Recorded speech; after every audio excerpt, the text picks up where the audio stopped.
This is steep. Wow. It's really hot.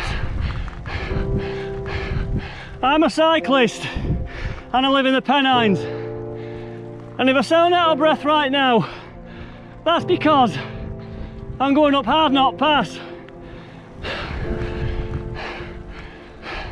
Well, this is hard. Really hard. But I can do it. I will do it. Come on.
Yes, I'm a cyclist and I live in the Pennines, and welcome to my channel.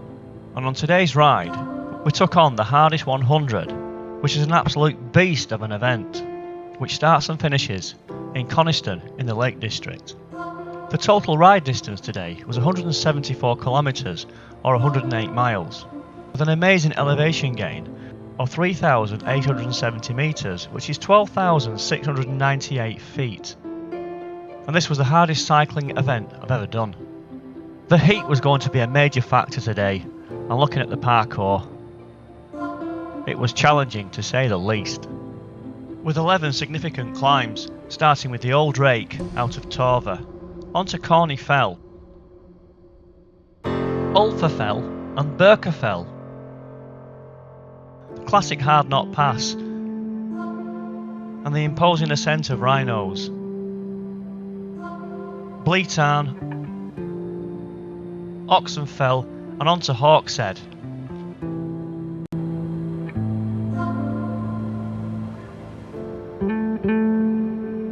With the iconic Struggle, followed by Gummers How and Bandrake Head, before returning back to Coniston, absolutely shattered. Well, this is my story, people, and it all started in the beautiful village of Coniston on a lovely summer's day in July. Right, it's the 17th of July. We're going to do the hardest 100 in the Lake District, and look who's here. Duncan McNutt. Morning. Yeah, McNutt. McNutt. Or McNutt. Don't matter. McNutt, we don't care. Yeah. Let's go and do a ride. Right, well, let's get to the start. It's going to be a tough one. 170 kilometres. Thousands and thousands of feet of climbing. Back out on the road. Come on. Yeah. So, as you go out here, top of the road, you go left. And if you're wondering who Duncan McNutt is, he's a keen cyclist and he's got a YouTube channel, and I've been wanting to meet up with him for quite a long time. Well, this is mile zero or kilometre zero, and I feel great right now. But we'll come back to that in about 8 hours time. It'll be a different story, I think. This looks like the first turn there. I'm led to believe it's steep. Well, 3.6 miles in. That is a little steep one. And I'm warm already. We've got a fantastic view there onto the west coast. So the tide's out. And there are the signs we're following today. There's Duncan. He said, I'll see you at the top. But I think... And so with Duncan way down the road, just passing that other cyclist there, it was time to catch him up, and this was the first major descent of the day. And I enjoyed it. Carried some good pace here. We maxed out at around 38 miles per hour. But you got to be so careful because the centre of that road is full of grit. Look at the views across there to the coast. I've got Duncan now just ahead. 38 mile an hour. Well, that was the first major descent there of the day.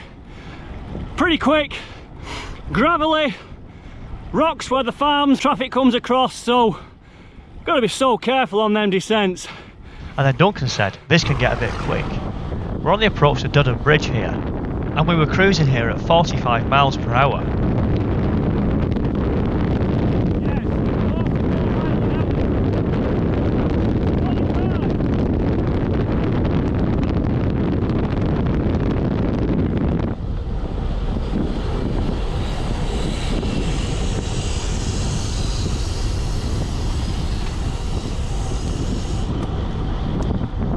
Just passing a group of cyclists here on the 595 with the River Duddon to the left. Hey up, what's that? Hey up. Okay, this is Buckman Brow on the 595. It's alright if you're in a car, but on a bike you're straight back down to single figures almost.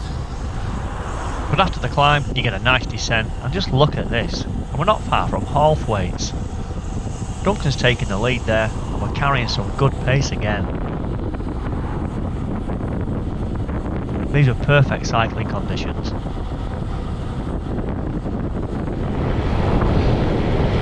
Well, we're doing okay at the moment. 1 hour gone, 15 miles done. Sometimes you're doing 35, 36 miles an hour. Other times you're doing 5 miles an hour. Ridiculous.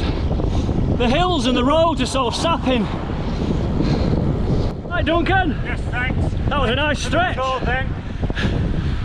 Nice stretch. I've got an average speed up now to 15.8. Nearly 21 miles done. But we're being mindful of the pace. Trying to be very conservative with the energy levels.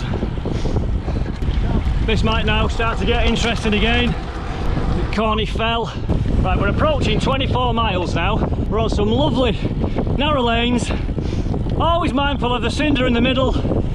Take your lines carefully. We've got some fantastic views over the mountain. Whoa! Where was I? Yeah, we've got fantastic views of the mountains ahead. And we're still aiming towards Corny Fell. Well, that sun is beating down on us now, and I'm glad that I've got a compact setup with a 32 on the back and a 34 on the front. I've got another cyclist ahead of me. He's giving it a good go here. We've got Duncan behind, taking in the views. Well, I don't know if you can see this, but I'm dripping with sweat, but you know, the suntan cream's kind of gone really thin, and that's running all over me. I've drank 3/4 of one bottle, one left. We've got a refill stop, I think about 30 miles, so that's good. There comes Duncan, and look at what's ahead of us. Follow it round and all the way up there. Come on, what are we waiting for?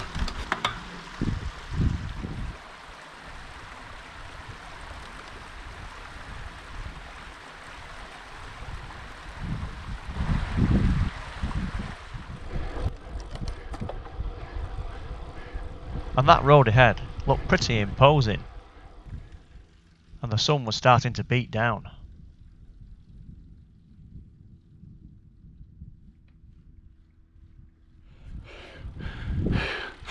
Well, that was a challenge. No contours, going round the bends there, just straight up the contour. In this cauldron, that's a fantastic view. Look at the road ahead. We've got some cars. Let's just cut on the inside here, then go on the inside of the next bend. Sheep there. Cars are waiting. This is 37 miles an hour. Thank you. Oh, that's a lovely breeze. On the brakes here, I'm not sure where the road's going.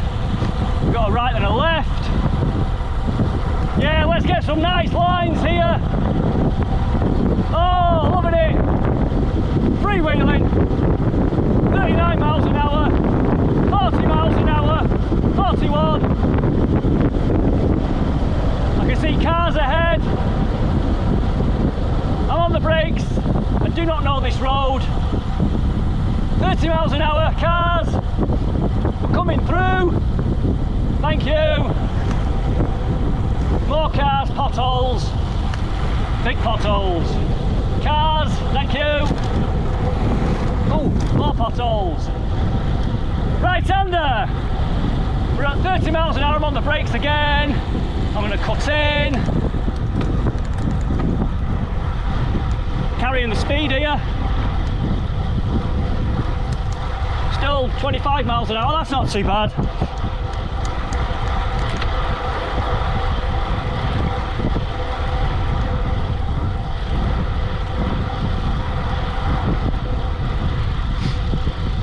There's the road ahead. Absolutely amazing.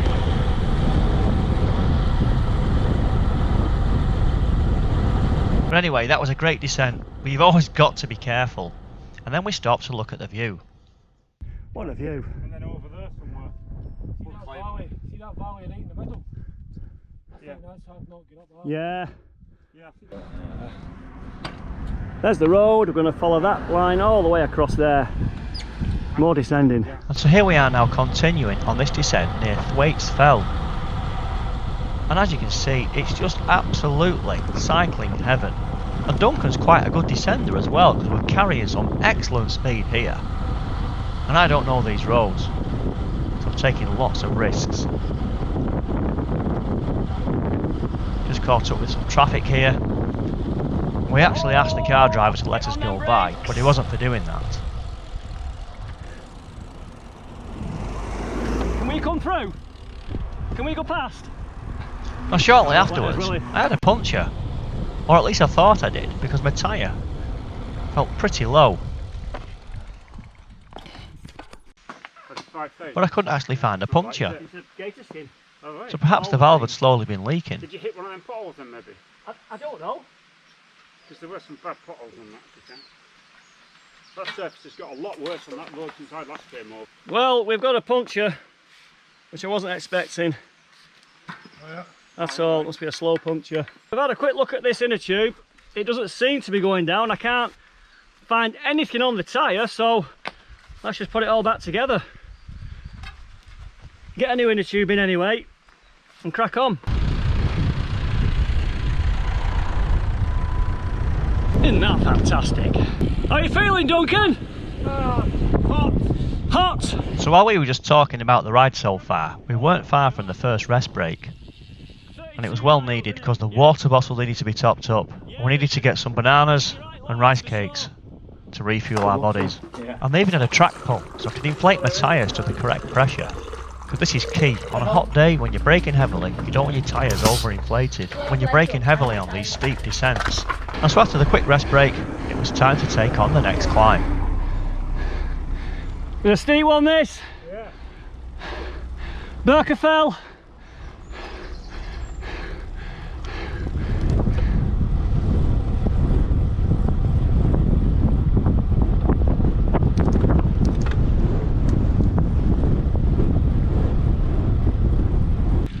We're still on the climb of Birkefell.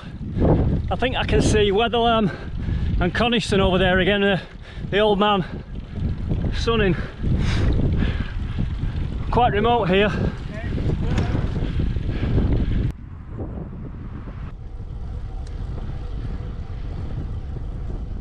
You've just got to look at that view, haven't you? That's absolutely spectacular. And then it was time for one of those nail-biting descents. And on the map, we're near Devoke Water, and it's not the kind of thing you want your mother to see this, really. But look at that, that is just inviting you to let the brakes go a little bit and have some fun.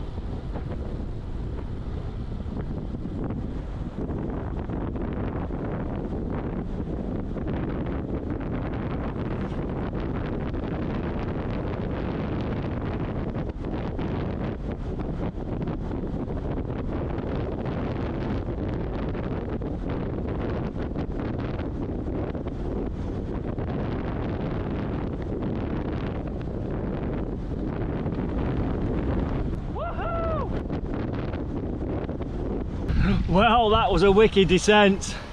Absolutely brilliant.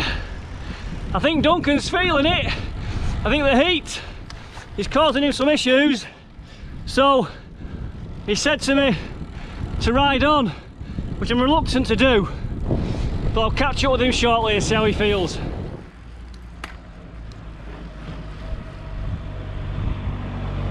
Well, we took a right there at the King George IV. I've seen a sign for Hardknott Pass, and that can only mean one thing: a bit more pain and climbing.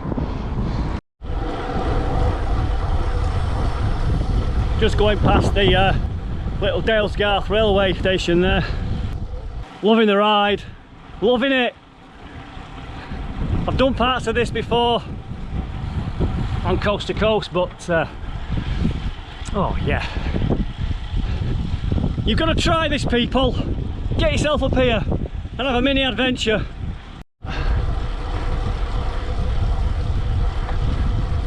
Okay, I see trouble ahead.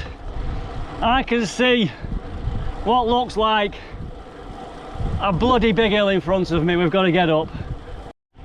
So there is Hardknott Pass, all the way up there. And there's only one way to get up that. The second way is pushing it, and the other way, just sit down and bear it. Are you looking forward to this, Duncan? No. 30% it says there, does it? Yeah. So this is Hardknott Pass, and I dare say it's right up there as being one of the hardest climbs in the United Kingdom. It's classed as a third category climb, and it's 2.2 kilometres in length, or 1.38 miles, and you'll find you're very quickly out of breath right from the beginning. It's got an average gradient of 13.3% and the maximum gradient of 30% in places. The elevation gain is 298 metres, or 979 feet. Just get around this right-hander. That breeze is welcome. And there's the road, still going on further ahead. And on a day like this, you've got to go at your own pace. The heat is a factor because the tarmac was getting hotter and hotter, and the sun was directly overhead.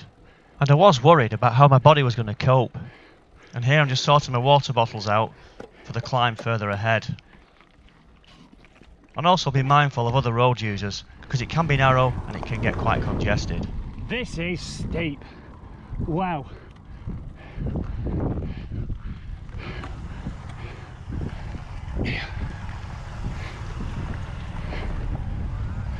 And at times, you've got to get out of the saddle and dance on them pedals to keep the bike moving forward. Well, this is hard. Really hard. But I can do it. I will do it. Come on. Not far from the summit now. I knew I'd do it.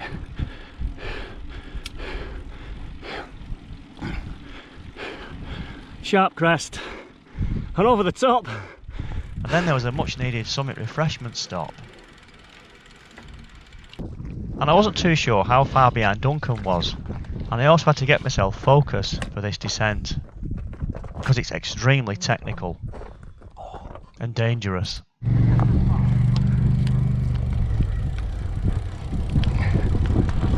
Right, we've got to be so careful on this descent. It's absolutely lethal. Because the gradient is so steep, if you don't control your braking appropriately, you'll find yourself hitting hairpin bends way too quick. Or in this case, you've got oncoming cars.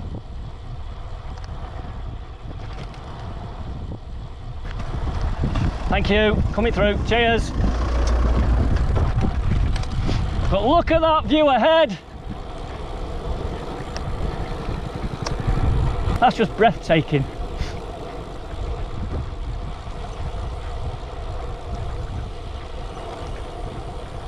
You just got to read the road ahead and give this descent some real respect. On your right. Big left-hander. Really heavy on the brakes here.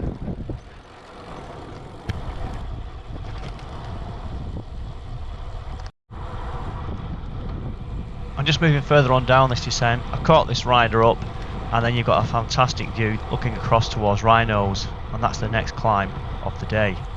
And we're about to approach Cockley Beck. But this is an area that is absolutely stunning.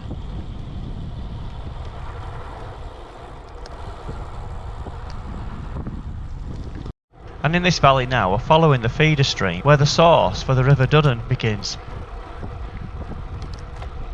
The cycling along here was quite easy, but it was a light respite before this next major climb. And there's the next climb of Rhinos Pass. Very challenging conditions today. The heat's got to be a factor. You've got to bear it in mind and don't overcook it. Got to keep the fluids in. And if you think you can do the 100 and you get the heat, don't be afraid to bail out. And then almost from nowhere, several cyclists came past me and I felt like I was going backwards. But I was in this for the long haul, so I daren't go with them at all.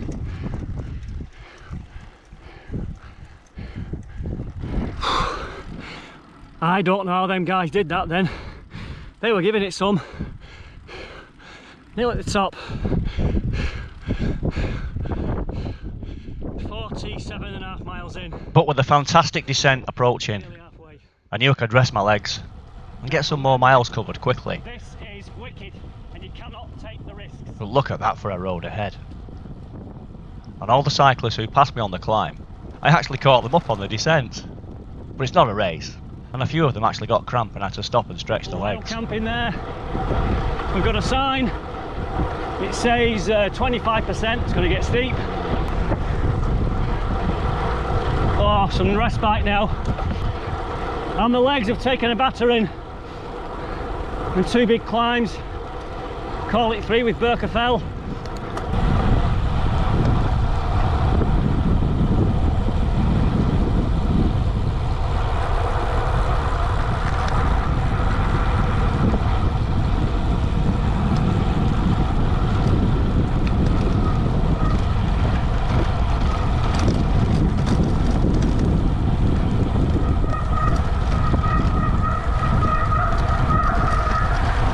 On your right.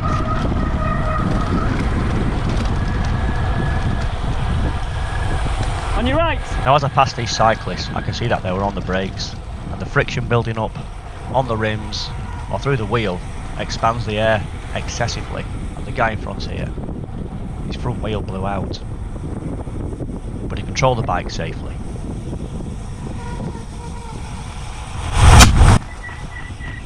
And that was a nice recovery. Have you got it? That's from over braking. The air in the tyre expands, and if you're at 120 psi, there's no more room in the tyre, and you get a blowout. I like to run them a bit softer. And as we made our way down this descent, we took a left very shortly and started the Bleed Tarn climb. And that's where the views just got absolutely fantastic.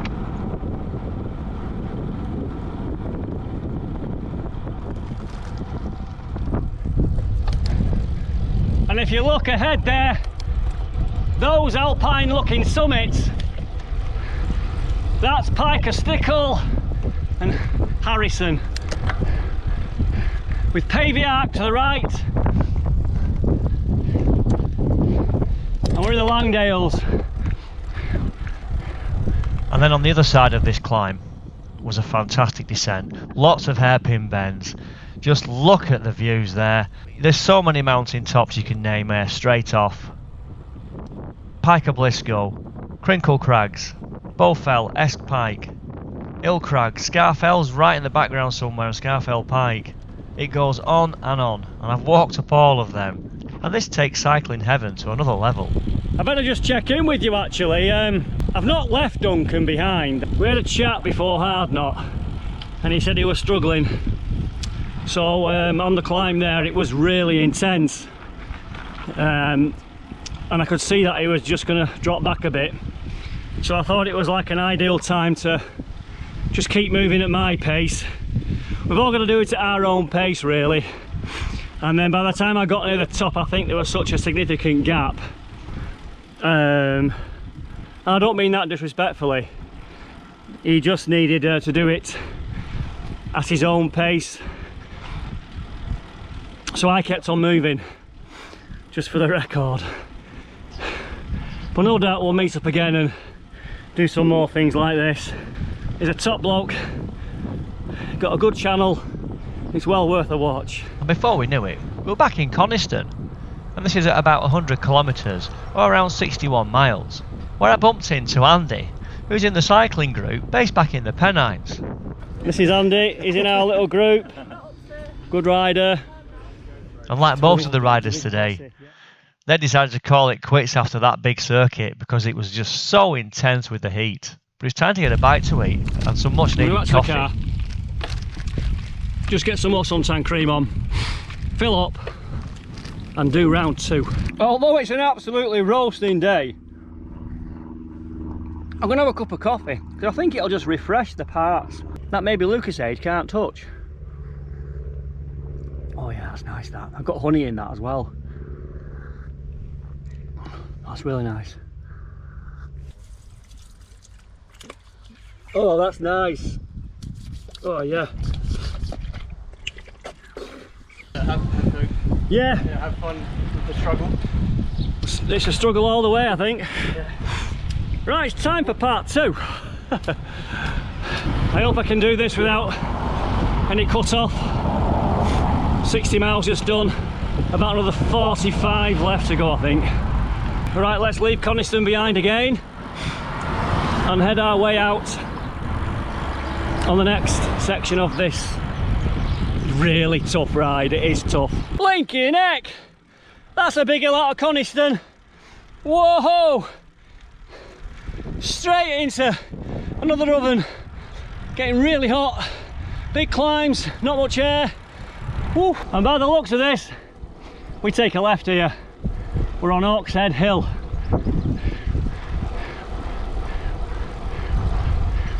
We've got 38 miles to go.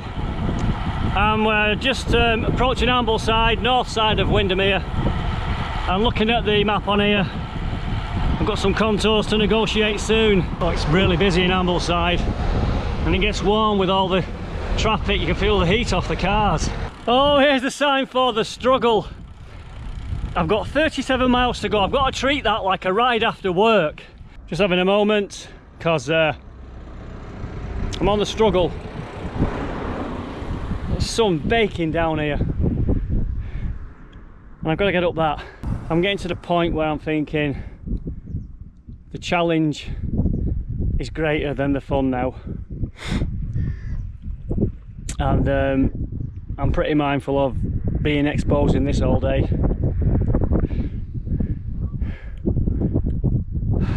Oh, I am not feeling the love right now. I'm looking at the graph on my Garmin and I've still got a long way to go to the pointy bit at the top. And I've got to get to that white pub up there. I think the Kirkstone Pass in. That looks a long way off to me right now. And I should have a pretty good descent for some time to recover and see what I'm going to do. Because I am on empty now. And then there was a slight reprieve in the climbing, and we covered some ground a little bit quicker than we had been doing.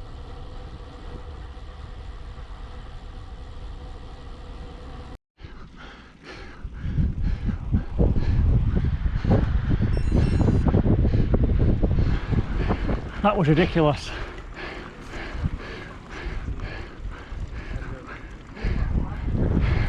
Well, that's what we've just come up, all of that. And with that tough ride so far, that was on the limit. But if I'm going to complete this grueling event, I've got to do it in small steps now. I'm making no bones about it, it's one of the hardest things I've ever done. Okay, Windermere. I need to find some refreshments again now. It's chock-a-block though.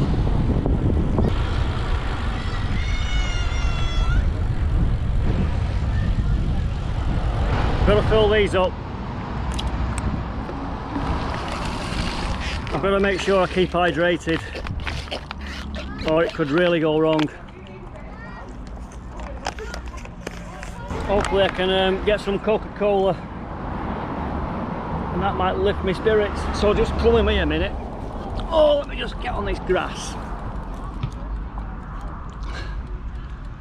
In the shade. Need a minute. Just a little minute. He's saying I've got 27 miles to go, which on most evenings that's a nice jaunt, but that could be 2 hours. But when you're at 27, you can't give in. I'm going to dig deep here for this. Oh yes, this is really good countryside to ride your bike. I'm going down the Lift Valley. My legs are starting to cramp a bit.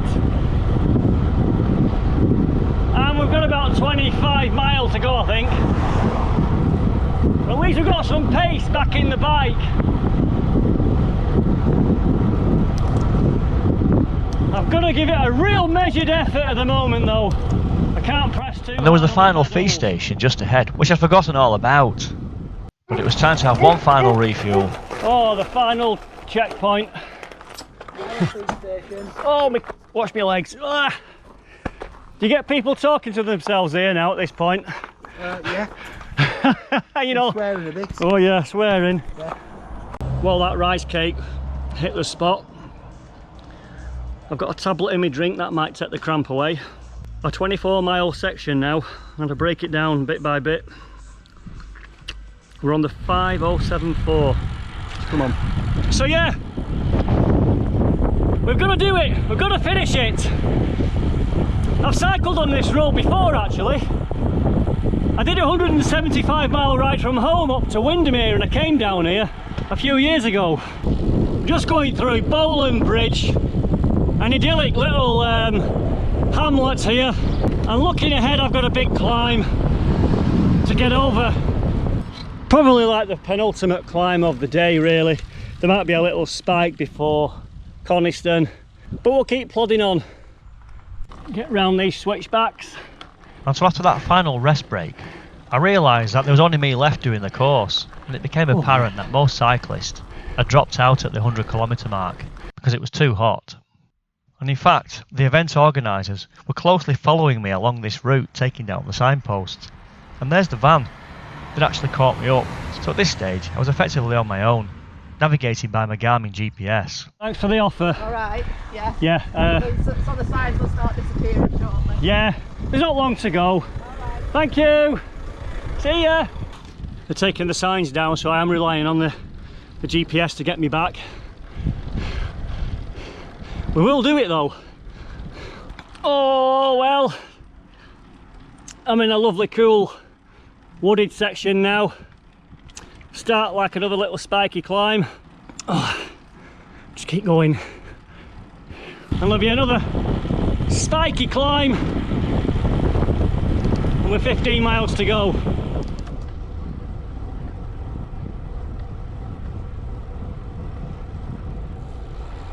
Oh, yet another climb. Oh, I think this is the penultimate one. My battery's got about 7% left. This is absolutely hurt locker time. We're at Bessie Bank. 8 mile. There's the old man of Coniston.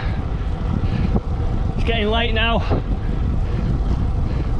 I've been baking in the sun all day.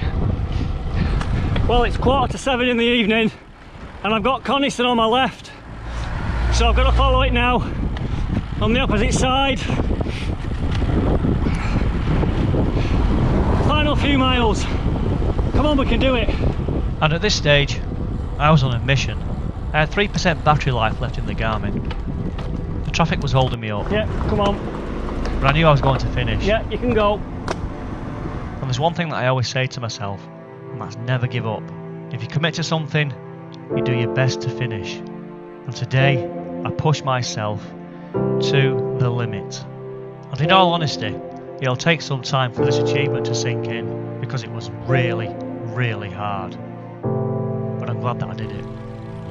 Well, we made it. 47 miles that second leg. The hardest 47 miles of my life. I don't know what to do with myself. It was that hard. Oh! How are we doing? Let's grab your number. 67. Well done, buddy. That was ridiculously hard. a day. It was so hard. Yeah. You made it. You made it. Well, there you have it, people. I barely had enough strength to pick the bike up in the end.